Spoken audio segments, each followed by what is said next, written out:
kind of did something crazy. Before we hired any employees, we actually thought about culture.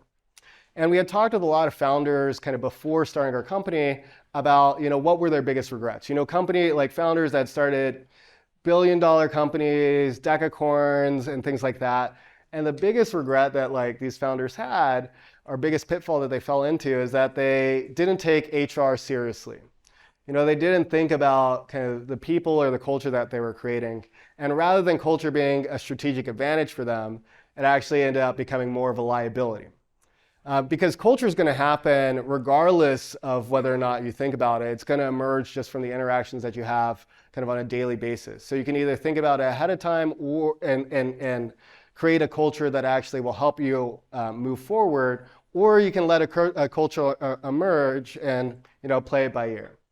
So we wanted to be, our goal was that we wanted to strive to be a role model for companies of what company culture could look like. And we didn't have to do that kind of alone. We could actually take in, a lot of the great kind of company cultures that we have been a part of. Things from Google, things from like Netflix and all of that, and combine it together and create a set of guiding principles. And, the first guiding principle, which is still with us today, is that we view culture as our first and most important product.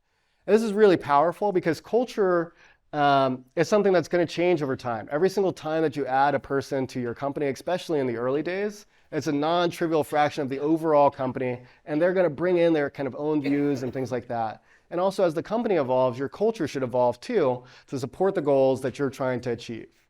And then from there, we thought about, who we are. We're one team. It's really a relay race. We're not bystanders. We're humble and grateful. It impacts, how we act and also what we say. And we set all this up, before we even hired our first employee. And this was actually a really good exercise for us to think about, what were the working environments that we enjoyed the most? Who were the people that we kind of enjoyed working with the most? And going through that process of self-reflection actually gave us, and that process of self-reflection and creating a culture, helped us think about who should we hire?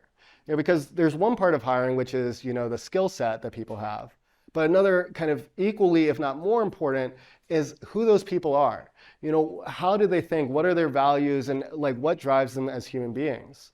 And making sure that you're actually, aligned there from a values perspective can be one of the biggest things in determining whether or not, it's going to work out, especially with these kind of early team members.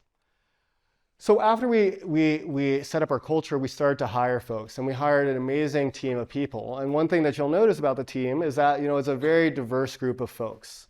And that was by intention. One thing in talking to other founders, again, before we started, we heard from them that if you don't think about it early, if you don't think about creating a diverse team and things like that, you're going to be fighting an uphill battle. So we actually wanted to go and do that and have that kind of a core part of our DNA. And we resisted, a lot of kind of prevailing wisdom is hire your friends, hire really, really quickly, especially because you have so much pressure to move kind of fast.